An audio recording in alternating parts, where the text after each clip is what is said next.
Então, nesta aula, nós vamos estudar luas e anéis. Por luas, nós entendemos satélites naturais de planetas. A Terra tem uma lua. Todos conhecemos a lua da Terra e chamamos ela de lua. E, por extensão, nós chamamos a outros satélites naturais de outros planetas também de luas. Ou de satélites naturais. Muitos planetas têm luas, nem todos, mas muitos têm lua. E aqui nós mostramos as principais luas do Sistema Solar. Marte tem duas luas extremamente pequenas, Phobos e Deimos. Né? Júpiter tem muitas luas, 64. Aqui só mostramos as 4 luas que Galileu descobriu com a lunetinha dele. Tá certo? Que são Io, Europa, Ganimedes e Calisto. Saturno também tem uma família muito grande. Urano tem uma família um pouco menor, Netuno e Plutão. Não estou mostrando aqui todas as luas. Nós vamos dar uma olhada de planeta em planeta, como é que as luas se apresentam. Sobre a nossa lua, satélite da Terra, né, todos vocês já apreciaram ela das mais diversas formas, né? E aqui temos uma fotografia da Lua vista por um pequeno telescópio, e aqui esse é o lado visível e essa é a face oculta da Lua, que está sempre em oposição à Terra, né? E a gente não consegue ver. Essa foto foi tirada por uma nave espacial. Não vou falar muito sobre a nossa Lua. Na verdade, daria para fazer um curso inteiro sobre a Lua, né? Porque nós temos muita informação. Mas se a gente fizer isso, a gente não vai ter tempo para falar das outras luas, né? E existem outras luas, né? Por exemplo, Marte tem 2 luas, Phobos e Deimos. Phobos e Deimos. Como quase todos os objetos, né, são nomes gregos. Phobos significa medo e Deimos significa demônio, né? Bom, aqui eu mostro uma foto tirada da Mars Reconnaissance Orbiter, uma nave da NASA, que fotografou Phobos em 2008 e Deimos em 2009. Vocês vejam que, além de pequeno, eles não são realmente objetos esféricos e nem seria de se esperar, porque não tem gravidade para isso, né? Júpiter, né? Júpiter tem 67 satélites naturais conhecidos. 4 deles foram descobertos por Galileu, com a sua pequena luneta, no ano de 1609. Né? São chamados os satélites galileanos de Júpiter, tá certo? Alguns desses satélites, na verdade os galileanos, todos foram visitados por naves espaciais. No caso de Io, que é Júpiter 1, isto é, o satélite natural mais próximo de Júpiter, nós chamamos de Júpiter 1, né? Foi visitado pela nave Voyager no ano Voyager 1 no ano de 79 e Voyager 2 e Galileu no ano de 99. E esse aspecto muito peculiar vem do fato de haver muitos vulcões em Io, né? Em parte. Em outra parte, porque muitos desses vulcões ejetam enxofre, o que dá a esses vulcões essa coloração laranja, amarelo, né? Isso vem do enxofre dos vulcões. E é vulcão em atividade. Vejam aqui. 2 fotografias tiradas em épocas diferentes. Vocês vejam esse lago aqui e aqui. Tem um outro lago aqui, que estava em atividade aqui, olha, né? O outro lago aqui que não estava em atividade aqui, mas está em atividade aqui. São vulcões. Uma lua extremamente ativa. E olha aqui, na superfície, aqui na borda da superfície, você vê um vulcão em atividade aqui, né, expelindo matéria para cima, e o outro aqui. A segunda lua de Júpiter, Júpiter 2, chama-se Europa. Essa nave também foi visitada pelas Voyagers e pela Galileu em 1998, a nave Galileu, né? Em 1998, e ela tem uma característica que ela é coberta por uma espessa camada de gelo, né? Gelo fraturado, na verdade, né?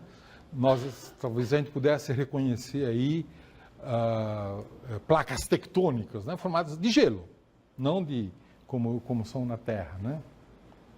Ganimedes, que é a terceira lua de Júpiter, né? Você vê aí dois aspectos, né, da lua Ganimedes, e Calisto, que é a quarta lua de Júpiter, né? Lembra muito Mercúrio, né?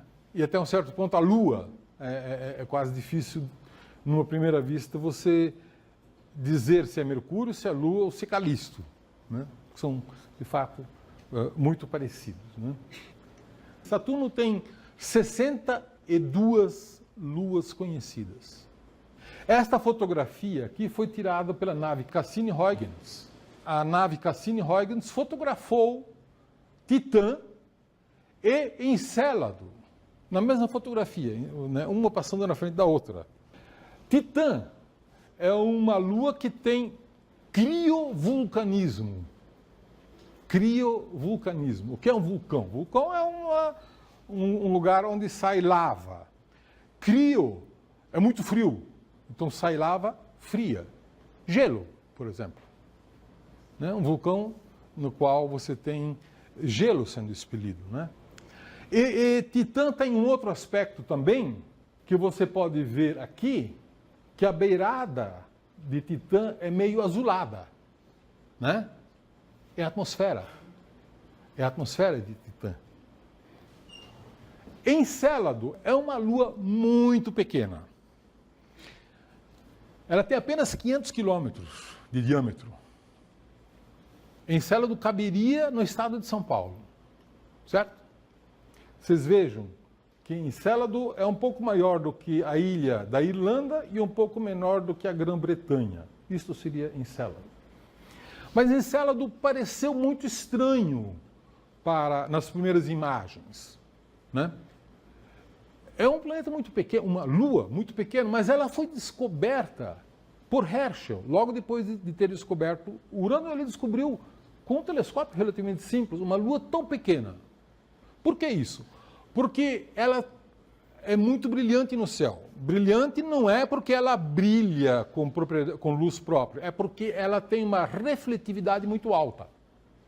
A refletividade, em astronomia, nós chamamos de albedo. O albedo é a porcentagem da luz que incide e que é refletida, né? Por exemplo, o albedo da Lua é 0,1. De toda a luz do Sol que incide na superfície da Lua, ela absorve 90% e reflete 10%. Então o albedo é 0,1, que é mais ou menos o albedo do asfalto, né? Absorve quase tudo. Encélado é o corpo do sistema solar que tem o maior albedo de todos, 0,99. 99% da luz que incide é refletida. Por isso que ela parece muito brilhante e Herschel conseguiu ver uma lua tão pequena, porque tem um brilho muito grande proveniente da refletividade. Quando as primeiras naves fotografaram, notaram uma outra coisa curiosa, que a superfície é muito jovem. A superfície do Encélado é muito jovem. Como assim? Os astrônomos medem a idade de uma superfície pela quantidade de crateras que estão na superfície. Se a superfície é muito antiga, vem lá da formação do sistema solar e nada aconteceu na superfície, o que você espera? Que ela esteja cheia de crateras, muitas crateras. Mas se nesse meio tempo ocorreu vulcão, derramou-se lava, então você tem uma superfície nova, que cobriu as crateras antigas, e quanto mais recente, menos crateras estão registradas. Vocês veem que aqui tem muito pouca cratera, então a superfície é muito nova. O que foi que cobriu essa Lua recentemente? com um material tão refletivo, né? Aí fizeram um plano, aproximaram então a nave Cassini desta Lua e descobriram que essa Lua tem uma outra propriedade muito interessante. Ela tem geysers. O polo sul de Encélado tem vulcões que injetam água, certo? Uma outra coisa curiosa é que essa Lua, ela se encontra aqui no anel E. Este é o anel E, aqui em vermelho, em torno de Saturno. Saturno tem muitos anéis, né? Já descobertos por Galileu. E um desses anéis chama-se anel E, e Encélados está exatamente em cima deste anel E. Vocês podem ver uma fotografia tirada pela Cassini aqui, Encélados, e aqui o anel E. E a nave Cassini colheu amostras desse anel. Sim, colheu a amostra desse anel. E descobriu, isso é um resultado muito recente, descobriu que o anel é composto de gelo, sal e um pouco de fósforo, potássio, o que sugere que no Polo Sul, onde estão essas listras de onça, são chamadas listas de onça aqui em azulado, isso é o Polo Sul. E é nessas listas que estão as ejeções de água. E é exatamente no Polo Sul, então, que suspeita que haja um lago sob uma espessa camada de gelo. E essa camada de gelo é fraturada e por aqui que então é ejetado essa água. Mas o fato de haver também sal e outros elementos salinos sugere que esta água já esteja em contato com a rocha, que então mineralizou a água, né? Então, se você tiver planos em um dia morar lá, você já pode contar com água mineral pronta, certo? Não só água em estado sólido, mas também água em estado líquido, mineralizada. Tá? Esta ideia de que há um lago de água líquida no Polo Sul de Encélados foi confirmado num artigo publicado na revista Science, que é a mais importante revista de ciência dos Estados Unidos, no dia 4 de abril de 2014. Bom, Cassini tirou fotografias de várias outras luas também de Saturno, né? Por exemplo, Mimas, Febe, né? Vejam como são cheios de crateras, né?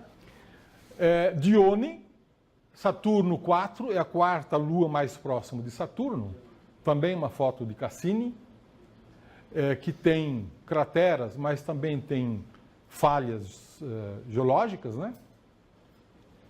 Iapetus, que é a oitava lua de Saturno, e Efimeteus, que é esta lua que vocês já podem dizer, só do aspecto, essa lua é grande ou é pequena?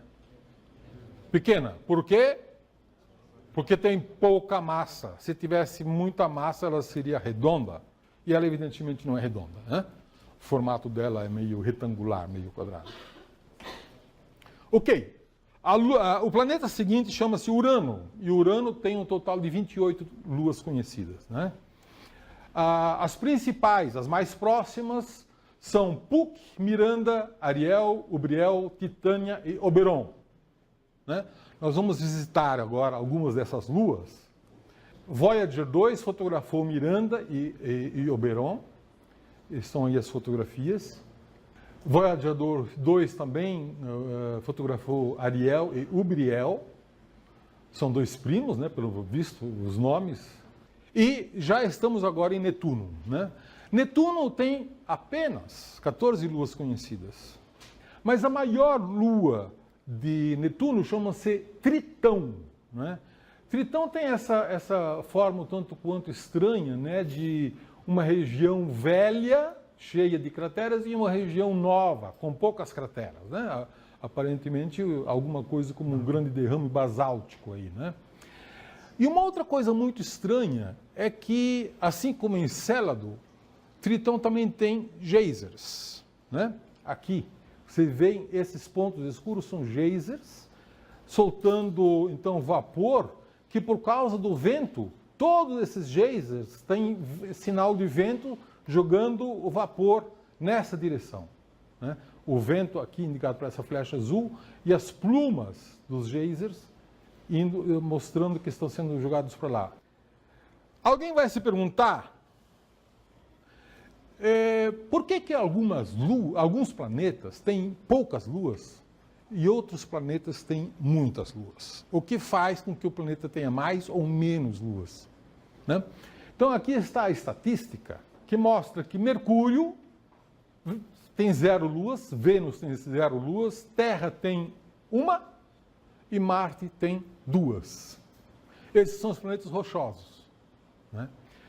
Quando você vai para os planetas gasosos, você tem Júpiter com 67, Saturno com 62, Urano com 28 e Netuno com 14. Do que depende o número de luas de um planeta?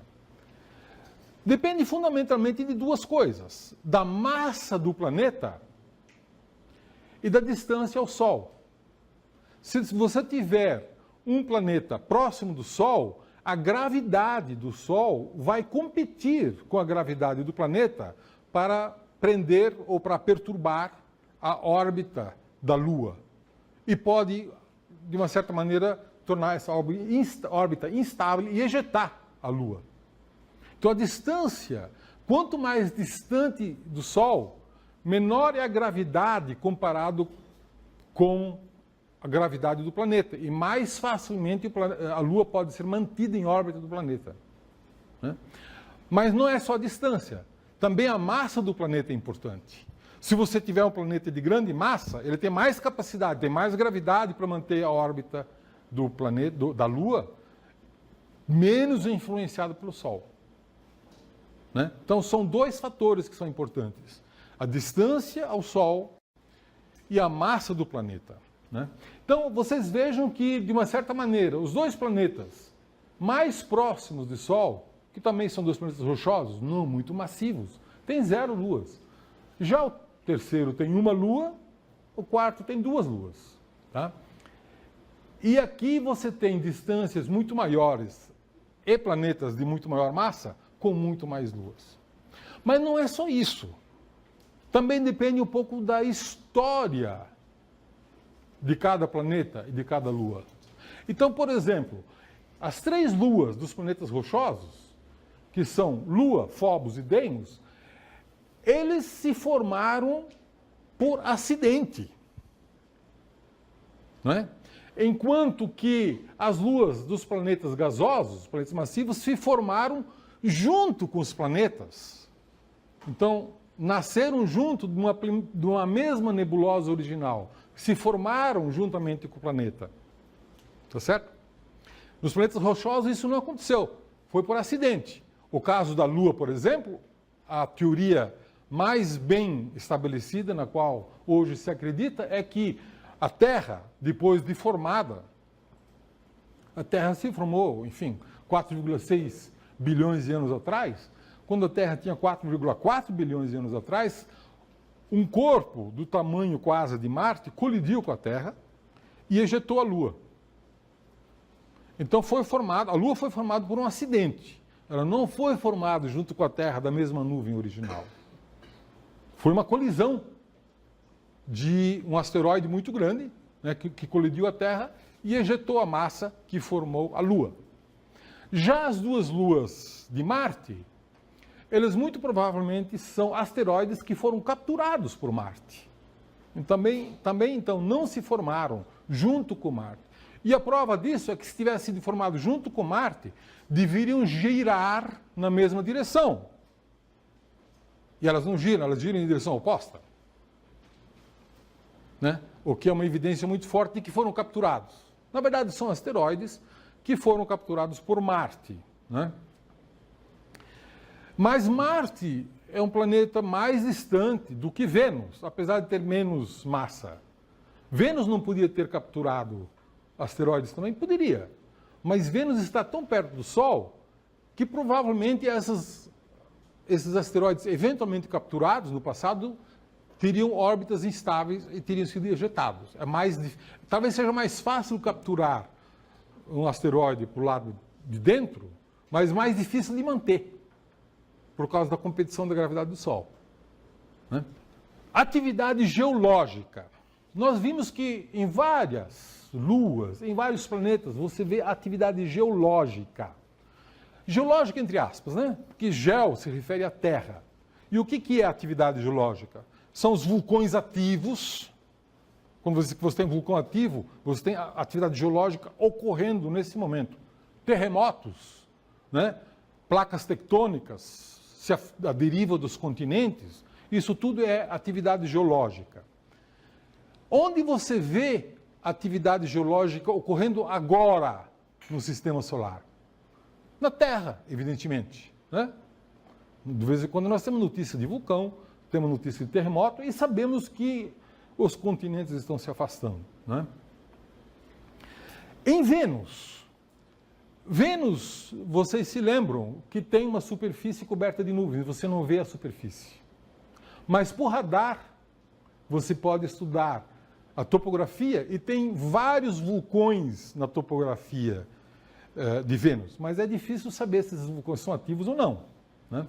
Então, um estudo muito cuidadoso, publicado no ano de 2010, mostrou que existem 3 vulcões ativos agora em Vênus. 3 vulcões ativos. Tá?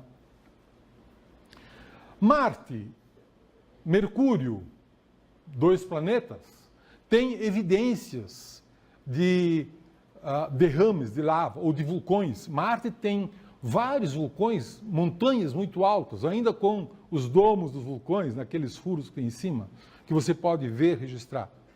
Mas nenhum registro de atividade geológica ocorrendo hoje. Todos aqueles vulcões são fósseis.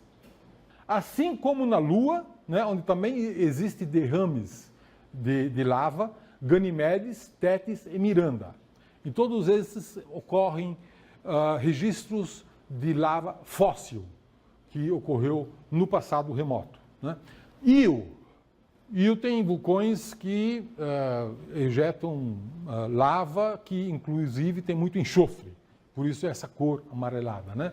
Io é o objeto de maior atividade no sistema solar, é o objeto mais ativo. Né? Provavelmente devido à proximidade de Io, lembre-se que é a Lua mais próxima de Júpiter. E Júpiter é o planeta mais massivo do sistema solar. Então essas coisas estão relacionadas. Né? Temos ainda a atividade tectônica e criovulcanismo. Né? Vulcanismo com ejeção de lava fria, gelo. Certo? Em Europa, e Titã, além de geysers em Encélado e Triton, como nós já vimos há pouco. Né? E chuva. Chuva, nós estamos acostumados, chuva de H2O líquido aqui na Terra. Né? E é o único lugar que nós sabemos até agora onde existe chuva de água no sistema solar. Né? O único outro lugar onde existe chuva é Titã. Titã tem chuva de metano, não é de água. E lagos de hidrocarboneto. O que é isso? Petróleo. Chove metano e tem lagos de petróleo. Né? E debaixo, subsolo, tem água. Água em estado líquido abaixo da superfície, sob camada de gelo, tem em Europa, Ganimedes, Calisto e Titã. E tem um lago que não cobre o planeta inteiro, a Lua inteira, que é Encélado. Né? E Ceres. Ceres foi descoberto em janeiro de 2014, que Ceres tem vapor de água, né? Tem injeções de vapor d'água. E esse vapor d'água vem do quê? Não sabemos. Né? Falta descobrir. Ok, vamos então agora ver os anéis. Né? Anéis também giram em torno de planetas, assim como as luas, assim como os satélites naturais. Quais planetas têm anéis? Os anéis rochosos, os planetas rochosos não têm anéis, nenhum deles. Todos os planetas gasosos têm anéis. Né? O primeiro deles descoberto por Galileu. Isso aqui é uma foto dos anéis de Saturno, né? Que são, na verdade, são muitos, né? Foto do telescópio espacial Hubble. Júpiter também tem anéis, mais difíceis de serem enxergados, né? Mas essa é uma foto tirada pela nave Cassini, dos anéis de Júpiter. E a Voyager 2 fotografou anéis em Urano e tirou essas duas fotografias de Netuno, que mostram também anéis em torno do planeta Netuno, né? Então, todos os 4 planetas gasosos, além de muitos satélites naturais, têm também anéis, né? Aqui uma fotografia feita com o telescópio espacial Hubble de Netuno, né? 2003, né, você vê o anel com certo ângulo e esse ângulo vai mudando, né? Em 2005 já estava mais inclinado e em 2007 praticamente você já vê ele, o anel alinhado com a linha divisada, né? Ok. Qual outro corpo do sistema solar tem anéis? Não tem anéis nos planetas rochosos, não tem anéis nos planetas anões, só tem anéis nos planetas gasosos, os 4. E foi descoberto um anel em torno de um asteroide. Existem 2 anéis em torno do Centauro Chariclo. Chariclo é o maior dos centauros. Chariclo tem 260 quilômetros, né? E um grupo de pesquisadores planejou fazer uma observação da passagem de Chariclo na frente de uma estrela. O objetivo disso era o quê? É medir o eclipse da estrela e a duração do eclipse. Pela duração do eclipse você pode medir o tamanho exato de Chariclo, né? Então, havia uma previsão desse eclipse de Chariclo passando na frente de uma estrela. E aí descobriram, por acaso, que Chariclo tem 2 anéis. E esse resultado foi publicado por um pós-doc do Observatório Nacional do Rio de Janeiro, chamado Felipe Braga Ribas, e com um artigo com outros 60 autores, dos quais 11 são brasileiros. E esse trabalho foi publicado na revista Nature no dia 26 de março de 2014, né? Esses 2 anéis, isso aqui é uma concepção artística, esses 2 anéis receberam o apelido de Oiapoque e Chuí. Essa descoberta foi feita porque Chariclo passou na frente da estrela e, portanto, produzindo um eclipse da estrela, que era visível aqui do sul do Brasil, da Argentina e do Chile. Então, esse grupo de pesquisadores organizou diversos observatórios, né? E conseguiram, então, registrar a intensidade da estrela, que, de fato, como foi previsto, caiu a 0, quando o Chariclo passou na frente, e depois voltou. Então, em função desta duração aqui, você pode medir o diâmetro de Chariclo, né? Isso aconteceu exatamente como previsto. O que não era previsto é que antes do eclipse, houve um eclipse muito rápido e curto, e depois um outro eclipse idêntico. E quando você presta atenção, você vê seguido aqui de um pequeno eclipse, e esse aqui antecedido por um pequeno eclipse, né? E isso se explica pela ideia de que, além do asteroide, né, ou do Centauro, você tendo 2 anéis, quando isso passa na frente da estrela, primeiro os anéis passam na frente da estrela, produzindo esse rápido eclipse, depois passa o asteroide, e depois passa a segunda passagem do anel, né? Então, a observação de Foz do Iguaçu, do telescópio de Foz do Iguaçu, registrou isso aqui. Ponta Grossa, no Brasil, né? Aqui em La Silla, no Chile, aqui em Cerro Tololo e Cerro Pachón, e aqui em Bosque Alegre, né? E aqui em Santa Martina. Então, com isso, você consegue fazer um mapeamento não só do asteroide, mas também os detalhes desses anéis, né? É o primeiro asteroide que mostra que tem anéis. Talvez isso seja uma coisa comum em asteroides, né? Não sabemos. Seria estranho, né, que apenas Chariclo tivesse esses anéis, né? Talvez no futuro se descubra que isso seja algo bastante comum, né? De qualquer forma, o primeiro sempre é uma descoberta extraordinária, né?